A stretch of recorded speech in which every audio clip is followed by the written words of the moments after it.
Hey, everybody, and welcome back to the Cinefile. This week is our first of our Nothing But Nolan series. We're talking about The Dark Knight from 2008. This is considered by many to be one of the greatest comic book films of all time. Jake, I know you're not huge into comic book movies. Have you seen The Dark Knight, or was this your first time viewing it? So I have seen this before. I've seen this a number of times. Um, you're right. I'm not into comic book movies, but I don't know. This has such a different. It has an approach that feels not like a comic book movie, if that makes sense. Um, and so this is probably one of my favorite comic book movies. It's a really great movie. I mean, a lot of people really love this movie. It was insanely popular when it came out. It's the second of the Dark Knight trilogy that Chris Nolan made, the first one being Batman Begins, and then finishing up with The Dark Knight Rises. And this, like I said, it doesn't even really feel like a superhero movie to me.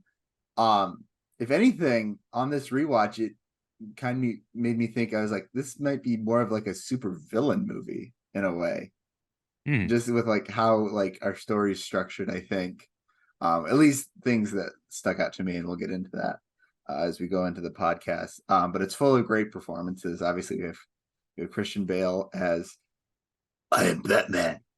Where's Rachel? I, I knew. You there? I was wondering how long it would take you to say "Where's Rachel?" because you Yeah, love how long are we into this podcast? Like 3 minutes, and I'm already doing that. my Batman impression. Yeah, and it's like you Specifically either that line. You you always either say, die, you "Where's either die Rachel?" the hero, or you live long enough to see yourself become the villain. I can be those things. Yeah, and he's like so out of breath when he's saying Yeah, it too, which is exactly. really funny. Yeah, but this movie, so this came out. It's been 15 years.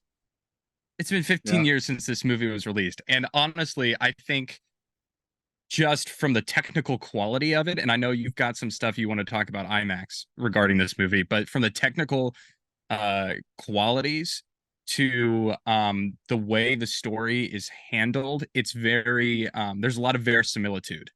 Mm-hmm. It's very believable. It's uh it's almost in that vein of like the movie Joker. The whole point of the movie Joker is that this could happen to anybody if they just had one too many bad days. And there's this believability with this movie that even Batman Begins, which came out in 2005, I don't think has, where this is just so believable that this could happen. Yeah. Um, and so I think that really propels it to this. I mean, this and Iron Man both came out in 2008. And I think that both of them together redefined what a comic book movie is and got away from that camp from like the late 90s kind of George Clooney era Batman, Mm-hmm. or even, I mean, I I guess you could say like the because X-Men and Spider-Man both are pretty grounded, but regardless, what I'm trying to say is that the verisimilitude and how real this feels, and this kind of this take on Batman, uh I think is just so cool, Yeah. and everybody's been trying to live up to this take ever since. Right. Yeah. And it's so masterfully done by Chris Nolan, and that's part of the reason I wanted to do this to kick off our Nothing But Nolan series, is because I felt like this is a lot of people's like first taste of Chris Nolan's like filmography, Oh, because this for was so sure. popular, and because like being a comic book movie, it was so accessible, because like Chris Nolan had been making films for a while when it Hmm. at this point.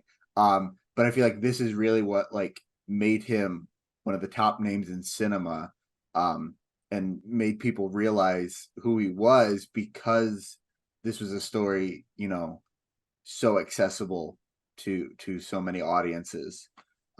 And so I think it was a good jumping off point to start our series with. So Yeah, I completely agree. If we're talking about this movie, so uh I will start by saying that this is a film that I've seen many times, but it's also a film that we've done ethics discussions in the ethics course at Ball State. I've taught on this film, and one of the interesting things about this movie, and going back to this realism, which I think is going to be the through line of our conversation today, um, is that the three main characters or three main players, so we're talking Batman, Harvey Dent, and Joker, all want the same thing. And I think that can be kind of glossed over. But as you said in the beginning, and this is why I wanted to bring it up kind of now, is that you said that it's almost like a supervillain movie. Mm-hmm. I mean, from the first scene, we see Joker. It just you see how dangerous he is because he's so smart, Yeah. right? The whole plan was to kill off these guys one by one, and specifically using a school bus, not anything else, because then you can blend right in. And then obviously you see, and the thing that really stuck out to me on this rewatch is when the guy says, the one of the Joker minions says, this number didn't, it wasn't, the silent alarm wasn't calling 911, it was calling a private number. And I think that, because I used to always think it was like, oh, they're calling Batman. No, this was a mobster bank. Yeah. So they were calling the mobsters to come and do something, Yeah. and try and stop it. And that's the whole like idea with this version of Joker, is that he's kind of putting the mob in its place, which is Yeah. exactly what Batman does, and what Batman even in Batman Begins is focusing on. So it's like it's like the same motivation. Mm-hmm. And then you have the act, uh you have what Harvey Dent is trying to do in cleaning up the streets. He's doing it really well. When he like takes the gun and then he like punches the guys. What That is pretty OG. What a badass. freaking OG. Then he disassembles yeah, it's badass.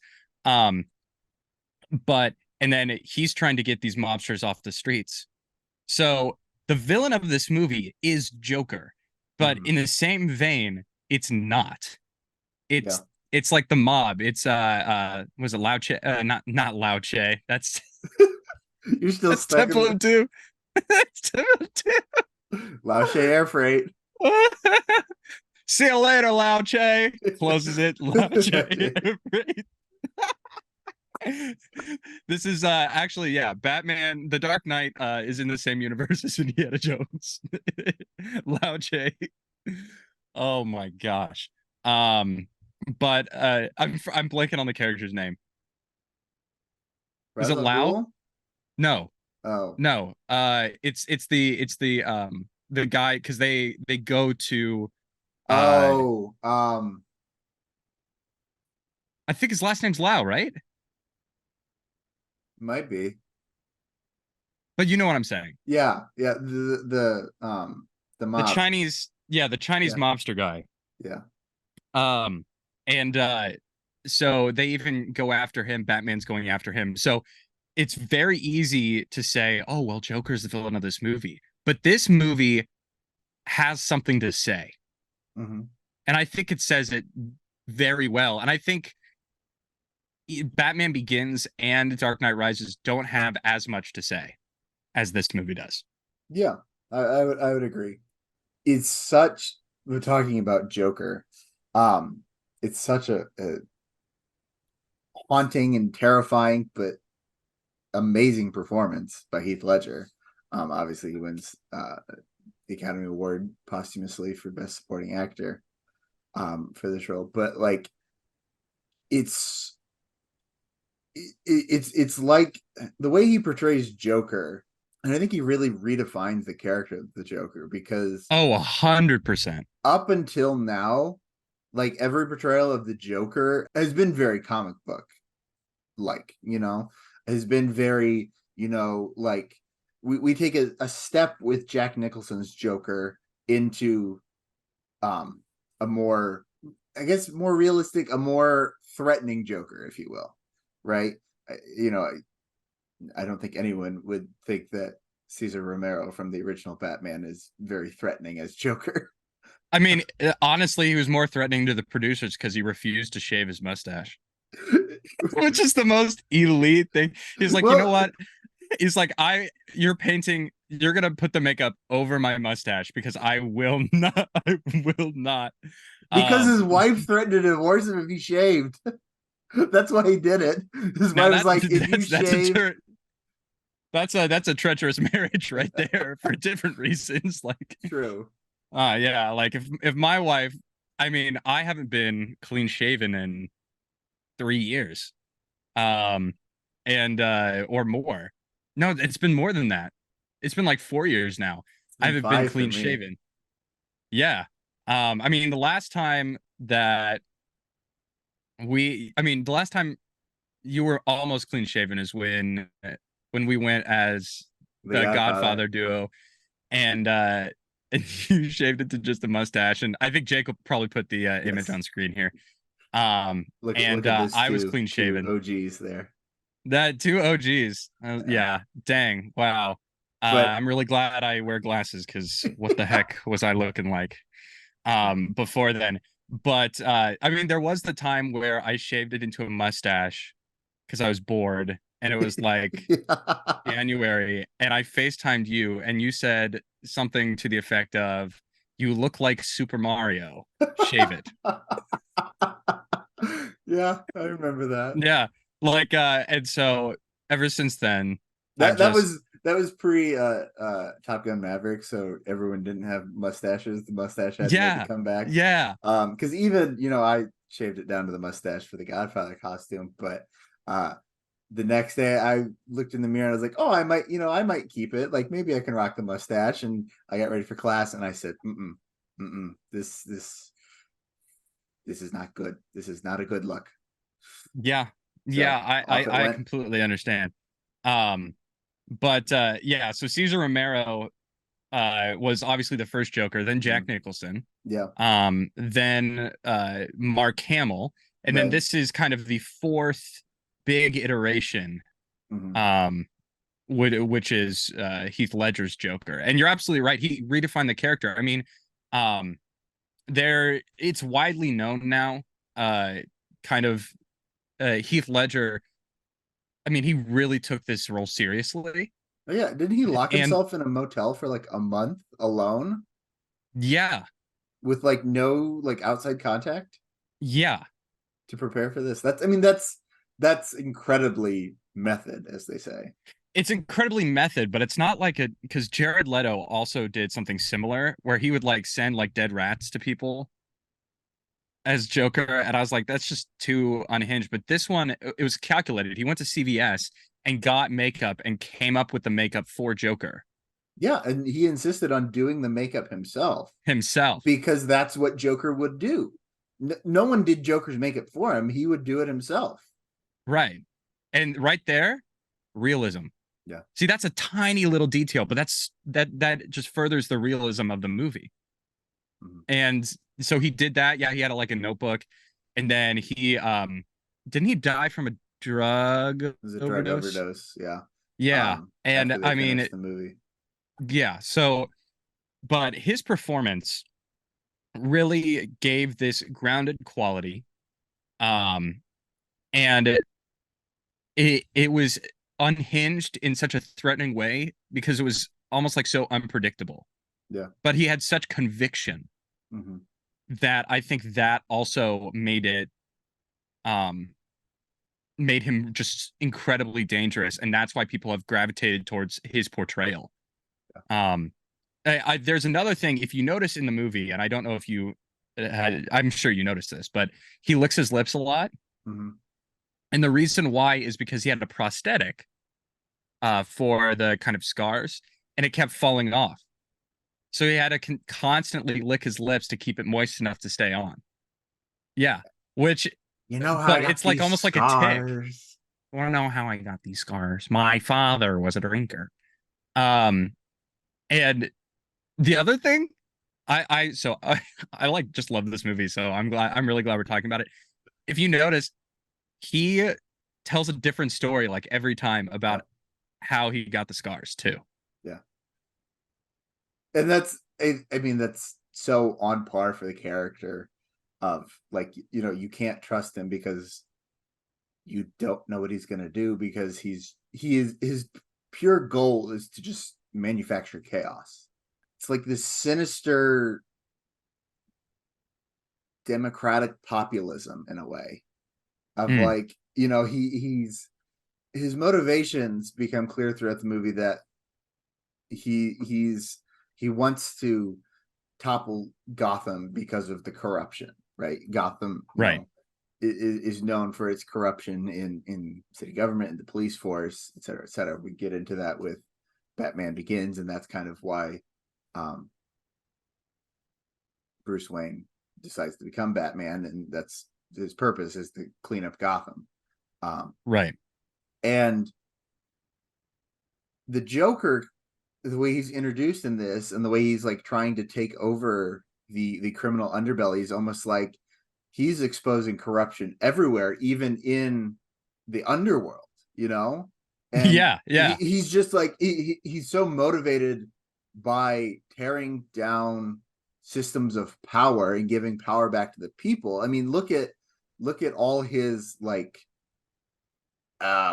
traps, if you will. The two fairies, when he gives the explosive triggers to each Right. other boat. It's like he's putting the power of life and death back in the hands of the people, but it's in this incredibly sinister and twisted and demented way. Right. But that's his motive, really, is, toppling the wealthy, toppling systems of power, toppling the people who hold the power in Gotham, and giving it back to the people. And it stuck out to me on this rewatch. I think he genuinely thinks he's doing good in a way by doing that, by exposing all the bad stuff, and by crumbling society around him. Yeah. There, I mean, it's almost like there's a method Yeah. for the madness in a way. Mm-hmm. Kind of moving on from Joker to, let's talk Batman Yeah. next. Um, these two, and Joker kind of highlights it. These two characters are very, very similar. Mm-hmm. You know, all Batman needs is what he's kind of saying is just like a little push, right? To kind of become like a Joker-esque character. It's like he says something to the effect of like, we need each other. Yeah. Like, I don't know what I'm gonna do without you. Mm-hmm. It's like, I don't want to kill you. And You complete me. yeah. And so it's it's almost like it's almost like we take the character like Bruce Wayne and then Joker, and they grow up identical, but one of them has one sort of tragedy and the other one has another sort of tragedy that takes a different trajectory for both of them. So it's almost like, you know, Joker's character was maybe like really, really abused by his father or his mother or his family.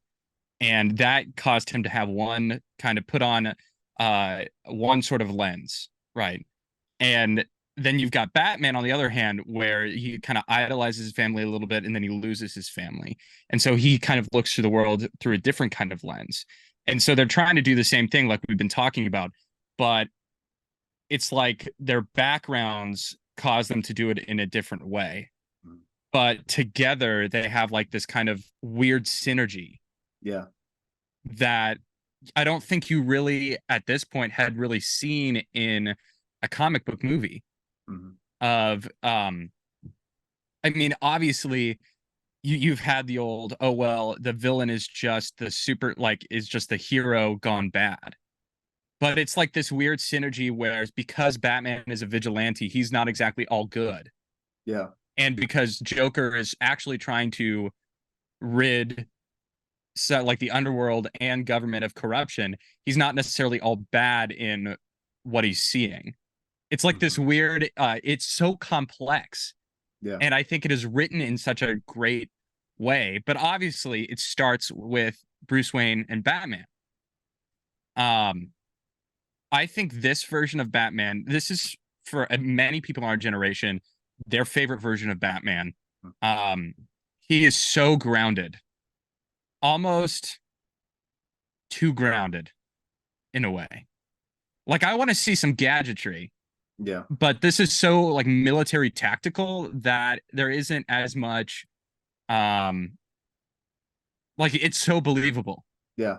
There's Yeah. no like there's no like whimsy to it. There's no like heroic flair. It's very, like you said, tactical. I think that's a great word to use to describe it. It's very methodical. Everything has a purpose. Even in the scene when he's talking about redesigning the armor, he's talking about he wants to make the changes these ways, not because it looks cool. He's like, no, I want to be able to move faster. I want it to be more flexible. He wants to be able It's to move his head, yeah, which is so funny. That's like a whole thing. This was the first movie where Batman could move his head yeah, side to side, which is it's that's so interesting. Anyway, continue. yeah. But I mean, it's just that's like who this iteration of Batman is he's always like when it comes to like his purpose and his methods, his equipment, his armor, um he he really puts on this persona of Bruce Wayne, this life of uh uh lavishness and elegance and opulence is really like that's not who he is. Batman is really, I think, who he is, at least who Bruce Wayne believes he is, at the very least. Yeah, and Um, I think this version of Bruce Wayne too, because it's been said multiple times that Bruce Wayne is the mask, Batman is the real person. mhm. But in the way Christian Bale plays the character, and especially with the whole Rachel kind of angle to it, it's almost like he's addicted to Batman. Yeah, Like it's one of those things where he doesn't want to do it, but he can't not do it. yeah, He's like addicted to it, which I think is such an interesting angle because especially, I mean, that's I guess you could say the same thing for Joker. mhm. Like he's like addicted to being Batman, but I think Christian Bale does a really great job of making it obvious to the viewer that he doesn't love being Bruce Wayne and that he Yeah, really would much rather play Batman mhm. um than be billionaire playboy. Um, but what I like about this is that he specifically uses that persona of billionaire playboy um, in order to kind of get his way out to kind of stop Lau Yeah, and use that sonar technology mhm. by canceling the ballet and what so elite Right off with canceling the the whole ballet. ballet company. Yeah, and then in the boat, but he's not actually there for them, so he kind of dives off, gets into the plane. They use Skyhook, they do that whole kind of sequence. Yeah, Um, and yeah, I think him using that almost like as a tactic mhm. or like a tactical decision, I think is fascinating. Yeah, Um, and it just speaks to the realism of this version's Batman. yeah. I'd agree for sure. We could go on and on about Batman, but why don't we move to Harvey Dent Two-Face, Yeah, third of these three kind of main players. I really like Harvey Dent in this. I I think do he's an too. incredibly complex character. Yeah, I think I I would say I think he's probably who stuck out the most to me on this rewatch Mm. was I didn't realize um all the layers that his character had, and um Yeah, it like for is, real. Yeah. yeah, it is such a nuanced character, um and just his, I feel like he has the biggest arc, the biggest amount of change from where we begin the movie to at the end, right? Because he's I think it's so poignant calling him Gotham's White Knight, because then knowing that this movie is called The The Dark Dark Knight, Knight. which is supposed to be Batman. It just that kind of parallel. Whereas, you know, Batman keeps saying that he's saving Harvey Dent because Gotham needs a hero. He needs that public hero, and that's who Harvey Dent is. He's made a name, you know, rooting out corruption legally, you know, using the justice system to kind of clean up Gotham. And obviously he's made a lot of enemies doing that. And so it's interesting, like, how he intersects with Batman and Joker, right? Because it's like he's Joker's enemy, but he's not really his enemy. You know what I mean? Because like they want the same thing, but because Joker is playing this game of he has to take over the underworld to be able to destroy it, that means he has to oppose Dent, because Right. it's like he on it, and Dent's, you know, trying to pursue him at the same time, because, you know, Dent's whole goal, like we've said, is to clean up Gotham, and now Joker is running the underworld. So he's having to pivot and try and pursue this criminal from a legal standpoint when he exists completely outside that realm. You know what I mean? It's almost like he's fighting a losing battle because he's trying to pursue Joker in I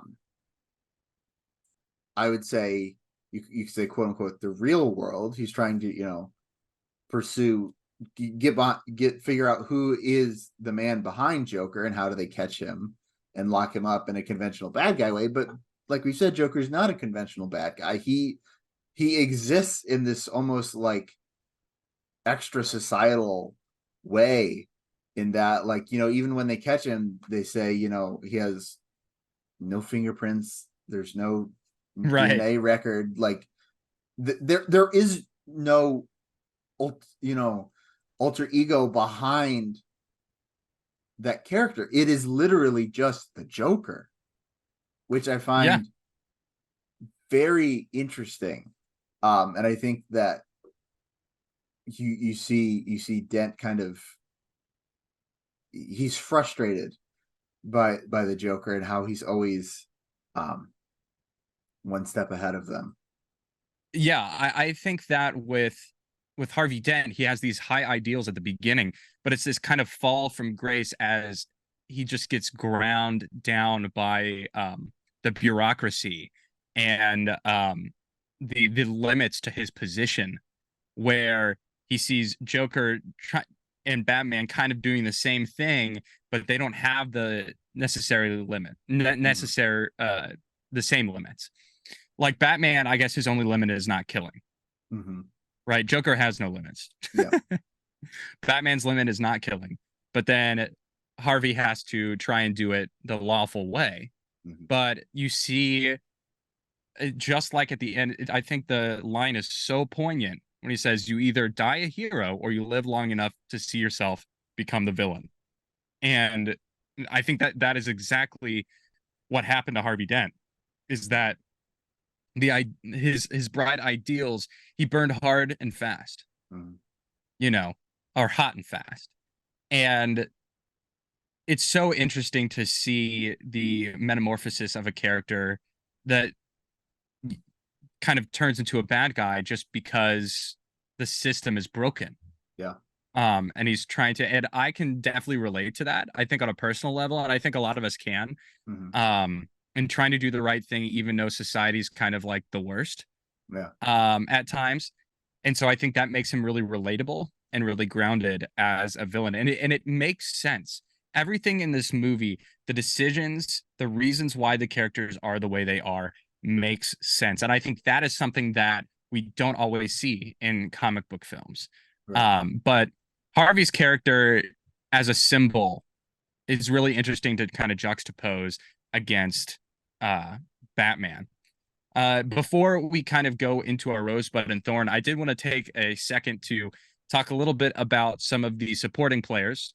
Mhm. Um, Jim Gordon, Lucius Fox, Alfred, and Rachel Dawes. Specifically, like I really I just love Morgan Freeman. Yes. So I think he's really great. And I think his position, because you don't see this kind of character in any of the other Batman stories. Right. And I think it adds to the realism that you have to have a character that supplies the gear. Hmm. Yeah. He's the I think one he provides a level of realism because we always just think of Bruce Wayne, playboy billionaire, and he has all this money.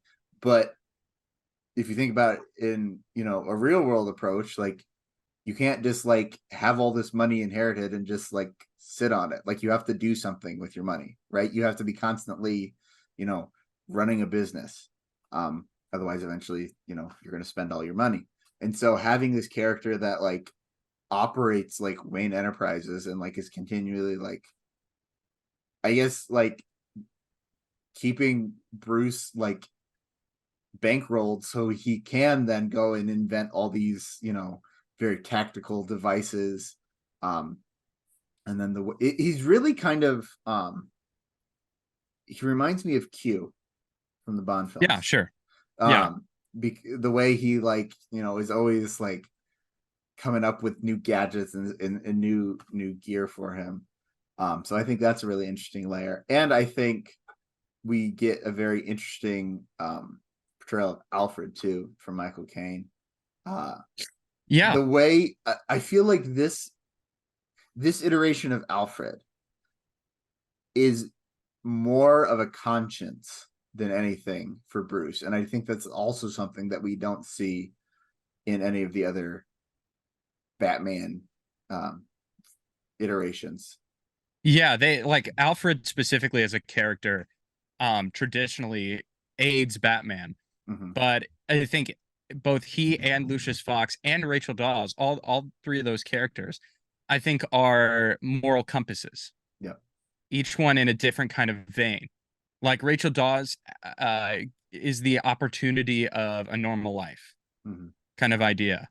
Um and then you've got the ethics of using technology and what that means. I mean, at the end of Dark Knight, Lucius Fox is like, look, like I need you to destroy this kind of sonar technology because that is so unethical, being able to hack into all of these different things. Yeah. And then you've got Alfred, who is kind of reminding Bruce of the past and who his father was and who his mother was and what the Wayne legacy is. And so you have like these three different moral compasses. And I don't think you see that specifically with the Alfred character because we don't get a Rachel Dawes. I don't, I believe that was like a movie add-in. That's not a character that is in the comics. Yeah. And Lucius Fox, who is in the comics, but specifically Alfred, who we've seen on screen before, this iteration really is, like you said, a moral compass. It's almost like a father figure, a stand-in father figure. I think it's poignant that you point out that he's there to remind Bruce of his parents and in his family's legacy. But I think he also is a father to Bruce, and reminding him he's kind of, I think, the one that sometimes pulls back Batman back from the ledge of reminding him like uh, when Batman's frustrated, he's always there to like comfort him in a way, but he's also there to like set him straight and like you said, is that moral compass of like readjusting. You know, he kind of shakes Batman out of his spiraling headspace sometimes and points him back on that morally north trajectory. Finally, we got to talk about Jim Gordon. This movie utilizes him in a way that none of the other Batman movies do. Not even the Batman, which I think uh, probably utilizes him second most. But this iteration of Jim Gordon, I think, is pivotal to the Batman story. Mhm. And I really like I really like how he really trusts Bruce. Like he really trusts Batman a lot. Yeah. I think that's really, really cool. I think, as we've been talking about all these characters trying to clean up, Gotham society, I think Gordon is the one that's able to realize that, he's almost not the antithesis. He's like, I don't know, he differs. He's like Harvey, and that, he's by the book, legal system, like wants to hold people accountable and believes in justice, much like Batman does. He believes in justice too. But Gordon, I think, is a realist, where Harvey is an Yeah. idealist, because Yes. Gordon realizes that Gotham needs Batman up to and through this movie, Yeah. because we're dealing with such corrupt systems. Gordon coming to understand that corruption even within his own ranks and some of his most trusted subordinates. I think that's a really interesting moment that I think really kind of shakes Gordon as a character.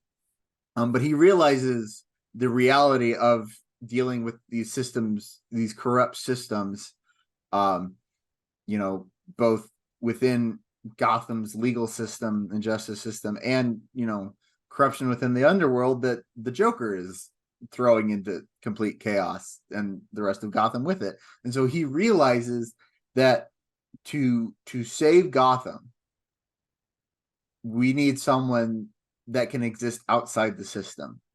Enter Batman. And so I Right. think I think seeing Gordon and Harvey Dent kind of as a couplet of characters, and seeing how they want the same things, but they're willing to accept different approaches, if we will. Yeah, I think with this version, I just love how he kind of is a realist. I Yes. think that adds to the verisimilitude of the movie, but I like really relate to Jim Gordon as a character because he knows the rules are there, but they're also kind of stupid rules, and so he doesn't always follow them. Yeah. And as somebody that acknowledges the rules, but if they're stupid, is willing to break them, I respect it a lot. Um, and his character is such a great, he utilizes the players Mm-hmm. really well, right? He utilizes Batman. He trusts Batman, but he also utilizes Harvey Dent as well, and even the symbol. And he's willing to go along with that by making Batman kind of this vigilante villain at the end of the film. Yeah. Um, but it's just nice to know that Batman's got one person in law enforcement that's on his side, Yeah. that is really on his side. Yeah. Um, and I think Gary Oldman gives a great performance. Oh, Um, dude is and incredible. yeah, dude's a legend. Dude's a legend. So I just really like the Jim Corden, James Corden. No, James Corden, the I different really British like guy. no, yeah. Also, James Corden sucks. But I really like Jim Corden. In this, I think he does a lot of heavy lifting uh through kind of the legal. I just really like his character. No, it's a good portrayal. I really enjoy him as well. Okay, now is the time for Rosebud and Thorn. I'm passing it off to you, Jake. What are your Rosebud and Thorn for this one? So roses, shocking. I have a number of them. I'm gonna give a rose obviously to Heath Ledger. It's such a sinister and haunting yet brilliant portrayal of the Joker. He took this character to such new places. Um, that I mean, he earned that Oscar Oh, in yeah. every sense. Um, so I'm giving a rose to him. I'm going to give a rose to Aaron Eckhart because I really liked his portrayal of Dent. Like I said, I think Harvey Dent was probably the character that jumped out at me most on this rewatch. Um, so I got to give a rose there. I think his just kind of descent into villainy is really interesting to watch, especially when you see him. Dent really is he shares, characteristics with so many of these different characters, but seeing like how everyone else like peels off and like has like we just talked about with Jim Gordon, or like we talked about with his relationship between Joker and Batman, just seeing how like it's that one singular path, while it seems like it's the right pursuit, really drives him to villainy. So I think his portrayal is really good there. Gonna give another rose to sound design. I think this movie is like, Yeah. so it's the sound design is just is chef's kiss here. It is so well done. It And is. even watching it on my TV with just normal built-in stereo speakers, like you can appreciate the sound design. So like seeing this, I remember I watched it, I think the first time I watched this, actually we had a home sound system. I watched it at home with my dad, and I just remember like that subwoofer was like right behind my head and just like feeling it. And it's so well done. So I really like it there. And I'm also gonna give another rose to the screenplay by Chris Nolan and Jonathan Nolan, his brother. Like we said, I think this is such a different take on not just Batman, but comic book movies in general. Took a big step into realism. It is through and through a Chris Nolan film. Oh, for Um, sure. and so I just think it's a wonderfully done story. So I'm going to give the rest to them. And now for my bud, that is a pretty hot take. And Okay. this may be just the mood I was in when I rewatched it this time, but I'm going to say Christian Bale is my bud.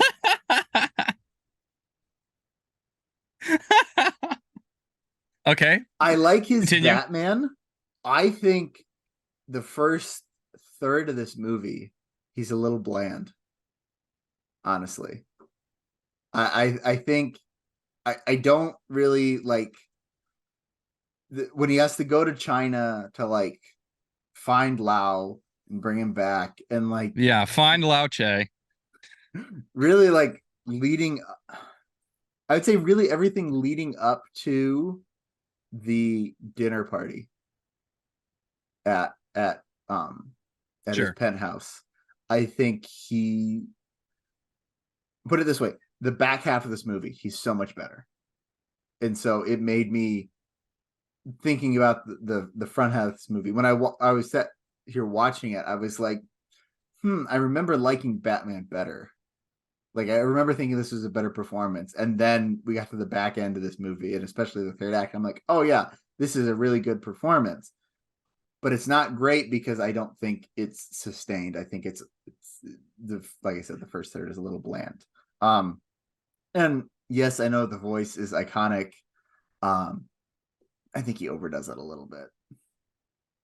Yeah. I Like can see that. this one more than the other two movies in this trilogy. I think he overdoes it sometimes. So, yes, there's my hot take. But that's That my is a pretty bud. hot take. Uh, There are some Scoville units on that one. um, but and then I don't have thorns. This is a really really well made movie. The craft is evident from top to bottom. It's full of really good and a number of great performances. So, um, no thorns. Yeah, I agree with you on a lot of things for sure. I think that yeah, first rose has to go to Heath Ledger's Joker. I think he did so much for the character and ushered in a new version of the character. That I mean, and he's just so brilliant in this movie. He really did Mhm. deserve that Oscar for sure. I also agree with the writing credit and giving the brother team of Jonathan Nolan and Chris Nolan a rose because they crafted such a layered story that they didn't half-ass anything. They whole-assed the whole thing. And I really I really appreciated how much depth they added. Um, it's just a Mhm. phenomenal script, and a phenomenal story. I also gotta give a rose to Gary Oldman. I just love Gary Oldman in basically anything, but he gives such a great performance here as commissioner, well, as Gordon. Uh, and I don't know, it's almost like he's always like just a little sweaty too. Because he's like almost like just like a little out of breath the whole movie because he has no idea what the hell's going on, but is like trying to get stuff done. I just respect it so much. Um, Respect the sweat. respect this. Can I get that on a There's a t-shirt? t-shirt. Yeah.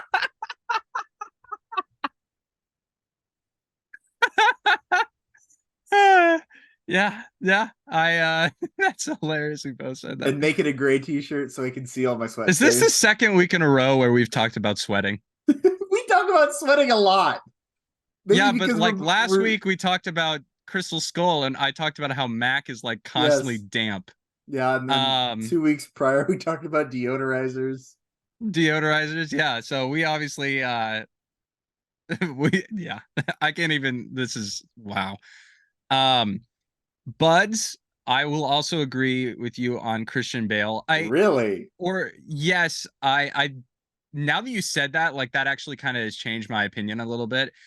I I think just Batman in this movie is my bud, to be honest with you, because I wanted to see more. Hmm. Like I feel like there, for a Batman movie, there isn't a ton of Batman. Yeah, like I said at the beginning, I felt like this is kind of a super villain movie rather than a superhero movie, and I think you get that part of that impression because there's not a ton of Batman. Because the story, I mean, if you think about Batman Begins and even Dark Knight Rises, they're both about something that has happened to Batman, Yeah.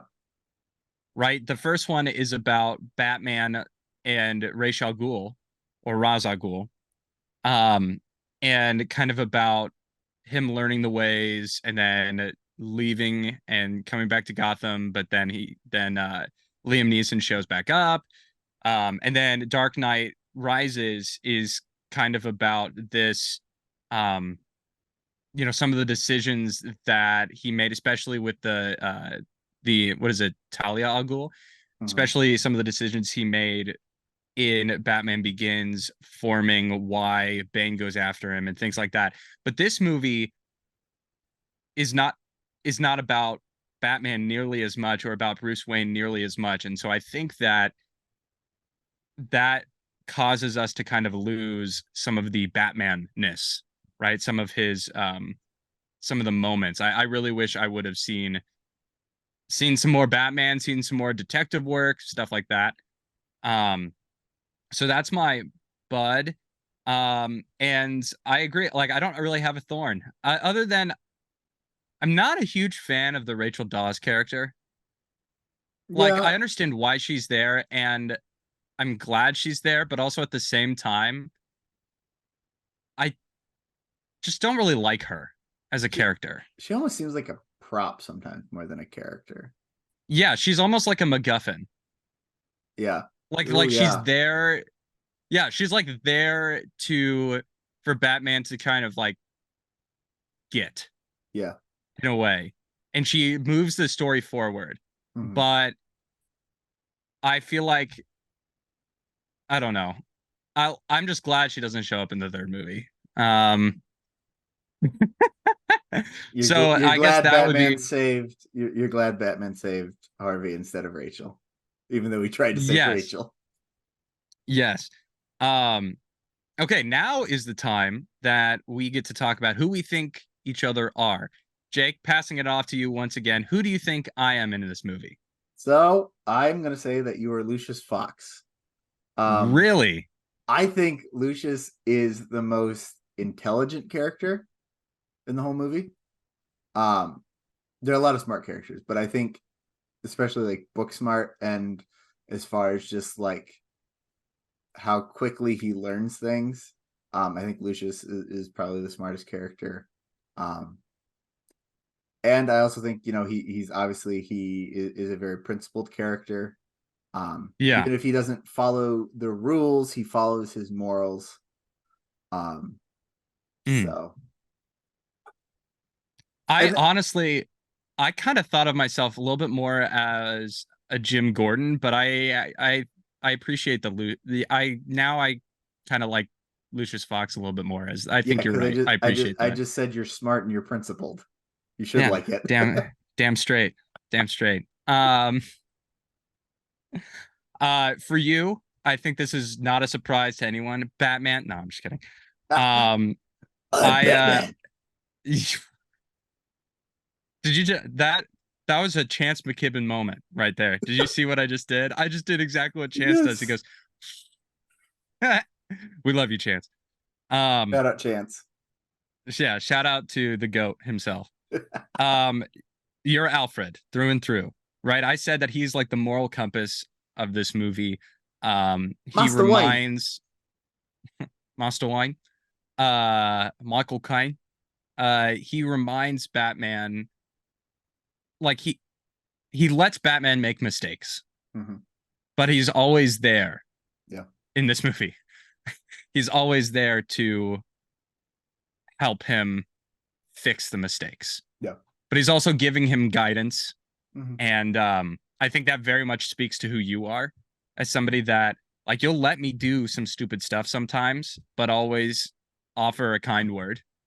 Like all of my girl trouble, you're all like you don't tell me like this is stupid. You kind of let it happen, and then you're like, well, I kind of knew that was gonna happen. And I'm here. Um, so you're definitely Alfred for sure, through and through. Final thoughts. I know you had kind of looked up some stuff on IMAX. I was hoping we could Yeah. chat about that really Yeah. quickly. So no shocker that Chris Nolan loves using IMAX. And I Yeah, feel he like simps for IMAX. that He's man, the IMAX simp. yes. Uh, Yeah. and I feel like we're doing this leading up to Oppenheimer, which is shot in IMAX. Isn't But it also shot and part of it black and white in IMAX? I'm pretty sure Yeah, like they developed a camera, yeah. a black and white IMAX camera. Anyway, But you would probably know this. Is this all shot in IMAX or just portions no. of it? The opening sequence was shot in IMAX. Yeah. Um, And there are yeah, various sequences. I remember reading a couple others specifically that are shot in IMAX. But at this time, IMAX was fairly new technology in filmmaking. Um, and so there's only four um operational IMAX cameras in the whole world. And when they were filming, oh crap, which is it? I think it's the SWAT vehicle chase okay. when they're moving. Um, what's his face at night? Um, gosh, I can't think his name either. But he's in this. There's the SWAT caravan and everything, and Joker shows up in the semi. Blah blah blah. Um, but they destroyed one of only four IMAX cameras in the whole world making that sequence. Because they were going. Worth it. There was so many practical effects in there, and explosions, and I think that is just very Chris Nolan. Funny we do this to kick off a Chris Nolan series, and I feel like we haven't even really talked about Chris Nolan, but at the same time, I feel like everything we've talked about is very Chris Nolan. Um, as far as verisimilitude, he's big on that. I think he's big on realism and developing and making the audience feel very realistic. We see that with his love of practical effects. There's very little CGI in it or digital Yeah. effects in this. The one CGI thing I can think of is Harvey Dent's when he becomes Two-Face, the other half of the face. And Chris Nolan said he only decided to do CGI for that because anything that they would have done practically to as far as makeup or prosthetics would have been to Right. adding to Aaron Eckhart's face. And he said the look I want is taking away. He's like, I needed to take away from the face because that's the look he was going for. So that's one thing I know they did CGI, but really other than that, Chris Nolan loves practical effects.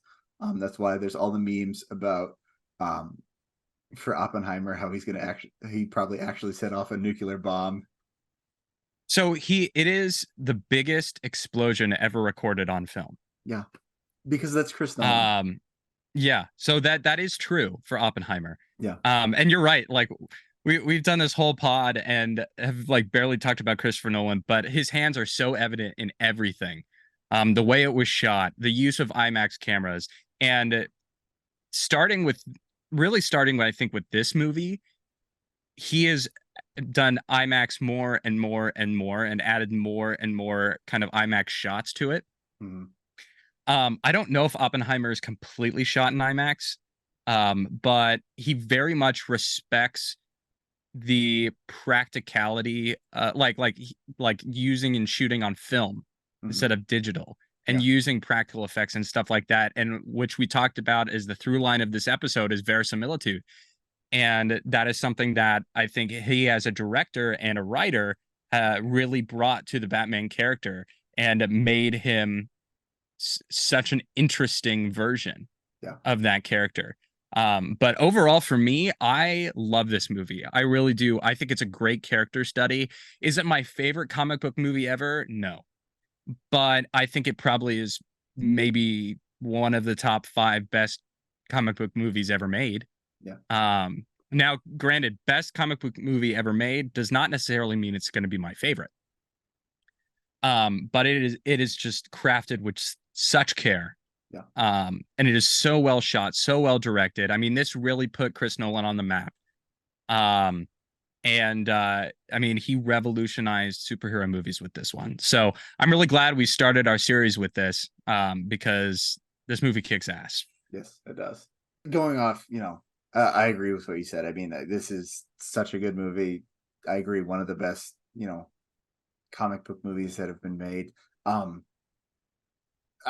going to say one of the best movies based on a comic book property, because I think at its heart, this is almost too realistic to be a comic book movie. At least in terms of what I think of the genre of comic book movies, it is too grounded in realism for that, at least in my mind. So, but no, this is a wonderful film. It's so well made. There's so many layers to it, which is another, big Chris Nolan trait in his stories. And so, I'm glad we could get our feet wet with this, and I'm excited to talk about a couple other Chris Nolan movies. Looking forward to Oppenheimer. But the question is for you guys. Have you seen The Dark Knight? Is it your favorite comic book movie? Let us know your thoughts, your review down in the comments down below. If you like this video, hit the like button, ringing that bell to get all notifications on upcoming content. We are starting our Nothing But Nolan series this week. We've got plenty more coming down the pike. Make sure to follow us on social media. Follow the Cinefile and follow both Jake and myself. Make sure to tune in next week. We're talking Interstellar, another great Christopher Nolan film that also has to do with the fourth dimension. We'll talk more about that next week. But until then, for Jake Biller, I'm Ben Sparrow. Thanks for watching. We'll see you back here next week. And cut.